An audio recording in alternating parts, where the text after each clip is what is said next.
दोस्तों अगर आप भी यशस्वी जायसवाल को शानदार खिलाड़ी मानते हैं तो हमारी इस वीडियो को लाइक जरूर कीजिएगा। दोस्तों आउट हो गए थे रोहित, घमंड में था इंग्लैंड, फिर यशस्वी ने मचाया ऐसा आतंक, 3 दिनों में ही विजेता बनी है भारत। तो आखिर कैसे सफेद जर्सी में यशस्वी ने T20 जैसी बल्लेबाजी करते हुए तूफानी शतक ठोकर लिखा इतिहास। आखिर उनका बखूबी साथ निभाते हुए किस बल्लेबाज ने कितने रन बना डाले और तीसरे दिन का खेल खत्म होने तक कैसे टीम इंडिया ने अंग्रेजों को घुटने पर ला दिया, कितने रनों की लीड ले ली है भारतीय टीम ने, कौन सा बल्लेबाज कितने रन बनाकर खेल रहा है, इस रोमांचक मुकाबले की अब तक की पूरी हाईलाइट हम आपको दिखाएंगे। लेकिन उससे पहले आपको क्या लगता है यशस्वी, रोहित और गिल में कौन सबसे बेहतरीन बल्लेबाज है, नीचे कमेंट करके जरूर बताइएगा। दोस्तों इंडिया और इंग्लैंड के बीच सौराष्ट्र क्रिकेट स्टेडियम में तीसरे टेस्ट का रोमांच तीसरे दिन जा पहुंचा, जहां पहले दिन टीम इंडिया का बोलबाला था। भारतीय टीम ने रोहित और जडेजा के तूफानी शतकों की बदौलत 445 रन बनाए थे। ऐसा लगा कि यह स्कोर काफी बड़ा है, लेकिन जवाब में उतरे इंग्लिश बल्लेबाजों ने तबाही ही मचा दी। खासतौर पर बेन डकैत, जिन्होंने न केवल 88 गेंद पर T20 के अंदाज में अपना तूफानी शतक ठोक दिया, बल्कि उसके बाद भी रुकना क्या होता है तो उन्होंने सीखा ही नहीं। दूसरे दिन का खेल समाप्त होने तक उन्होंने अपनी टीम को 35 ओवर में 207 रनों तक पहुंचा दिया, जहां वह खुद 133 रन बनाकर नाबाद खेल रहे थे, तो उनका बखूबी साथ जो रूट 9 रन बनाकर निभा रहे थे। तीसरे दिन भारतीय टीम जल्द से जल्द विकेट उखाड़ने के लिए मैदान में उतरी, तो वह भी एक बड़े झटके के साथ रविचंद्रन अश्विन फैमिली मैटर के चलते टीम से बाहर हो गए, जो रोहित शर्मा के लिए बड़ा झटका था, क्योंकि अब उनके पास गेंदबाजी के विकल्प काफी लिमिटेड हो गए थे और इंग्लैंड टीम का जिसका सबसे ज्यादा खौफ था वह खिलाड़ी अब भारतीय टीम से बाहर हो चुका था। इससे बड़ी खुशखबरी अब उनके लिए क्या हो सकती थी। ऐसे में अब अश्विन के बिना ही टीम इंडिया को इस टेस्ट मैच में गुजारा करना था। बेन डकैत शतक बनाकर खेल रहे थे, जबकि रूट के बल्ले से 9 रन निकले। हालांकि कुछ मिनटों के बाद जो रूट एक बार फिर जसप्रीत बुमराह का शिकार बन गए। बुमराह उन्हें लगातार परेशान कर रहे हैं और इस मैच में भी वैसा ही हुआ। रूट ने रिवर्स स्कोप लगाने की तैयारी की, लेकिन गेंद स्लिप में यशस्वी जायसवाल के हाथों में चली गई। रूट 31 गेंद में 18 रन बनाकर आउट हुए, तो उनका बल्लेबाजी करने उतरे इंग्लैंड के जॉनी बेयरस्टो खाता भी नहीं खोल पाए। कुलदीप यादव ने उन्हें आउट किया। कुलदीप के अंदर आती हुई गेंद को जॉनी बेयरस्टो जज नहीं कर पाए। उन्हें लगा कि गेंद सीधी जाएगी, लेकिन ये टर्न करके अंदर आ गई। इसकी वजह से LBW आउट होना पड़ा। बेयरस्टो ने DRS लिया, लेकिन फैसला आने से पहले ही पवेलियन जाना पड़ गया। 4 विकेट पर इंग्लैंड का स्कोर 225 रन थे। अब मैदान में बेन डकैत को उतरना पड़ गया। दूसरी तरफ डकैत अपने कप्तान का बखूबी साथ निभा रहे थे। देखते ही देखते उन्होंने 150 रनों का अपना जादुई आंकड़ा पार कर लिया और उसका विकेट भारतीय टीम के लिए सबसे इंपॉर्टेंट था।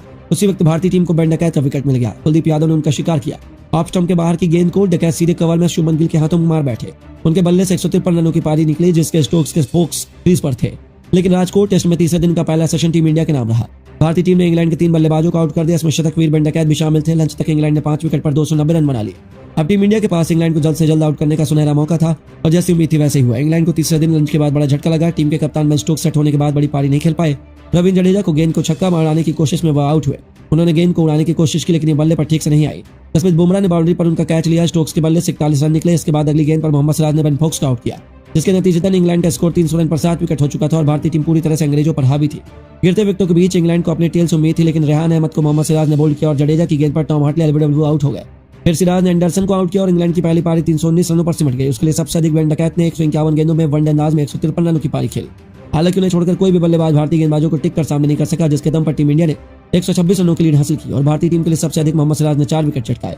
इसके अलावा कुलदीप यादव और रविंद्र जडेजा ने 2-2 सफलताएं हासिल की और जसप्रीत बुमराह को अश्विन को 1-1 विकेट मिला और टीम इंडिया पहली पारी के बाद ही एक आसान सी जीत की तरफ बढ़ने लगी। टीम इंडिया अब इस बनी बनाई लीड को और भी आगे बढ़ाने के इरादे से बल्लेबाजी करने के लिए उतरी और भारत के लिए एक बार फिर ओपनिंग क्रम में रनों की बरसात करने के लिए कप्तान रोहित के साथ यशस्वी जायसवाल की जोड़ी मैदान में कदम रख चुकी थी।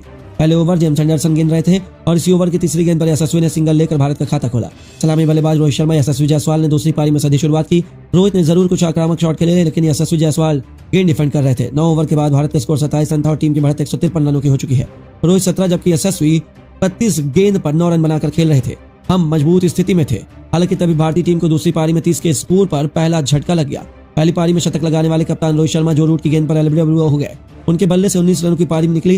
रोहित ने गेंद को स्वीप करना चाहा, गेंद मिस कर गए। अंपायर ने रोहित को आउट नहीं किया और DRS की मदद से इंग्लैंड को सफलता मिली। उनके आउट होने के बाद शुभमन गिल अपना फॉर्म दिखाने के इरादे से मैदान में उतर चुके थे। आते ही उन्होंने जो रूट के खिलाफ चौके से अपना खाता खोला। दूसरी तरफ यशस्वी भी अपनी फॉर्म की तलाश में थे। इन दोनों ने टी ब्रेक तक इंग्लैंड को कोई भी और सफलता हासिल नहीं होने दी और दिन का दूसरा सेशन खत्म होने तक टीम इंडिया ने 16 ओवर खेलकर 44 रन बना लिए। यशस्वी जायसवाल 19 तो वहीं शुभमन गिल 5 रन बनाकर बल्लेबाजी कर रहे थे और भारतीय टीम की बढ़त 170 रनों की हो चुकी थी। दिन के तीसरे और आखिरी सेशन में उतरते ही यशस्वी ने तो आतंक ही मचा दिया।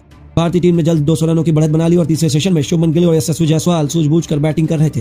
मौका मिलते ही दोनों शॉट खेलने का कोई मौका नहीं चूक रहे थे। यशस्वी जायसवाल राजकोट टेस्ट की पहली पारी में फेल रहे थे, लेकिन दूसरी पारी में उन्होंने अपनी फॉर्म दिखाई। यशस्वी ने धीमी शुरुआत के बाद काउंटर अटैक किया और अपना अर्धशतक पूरा किया। जेम्स एंडरसन के खिलाफ उन्होंने लगातार 3 गेंद पर 1 छक्का और 2 चौका मारा। फिर हॉटली के खिलाफ लगातार 2 गेंद पर 2 छक्के मारे। इसके साथ ही भारत का स्कोर 100 के पार हो गया। फिर उन्होंने गिल के साथ 100 रनों से अधिक की साझेदारी को अंजाम दिया और देखते देखते इस खिलाड़ी ने 14 से भी अधिक गेंदों को बाउंड्री के बाहर फेंक कर न केवल अपना तूफानी शतक पूरा किया, बल्कि टीम इंडिया को 300 रनों से भी अधिक की लीड दिलवाकर उन्होंने अभी से भारतीय टीम को लगभग विजेता बना दिया। लेकिन दोस्तों आपको क्या लगता है यशस्वी, रोहित और जडेजा में कौन बन सकता है मैन ऑफ द मैच?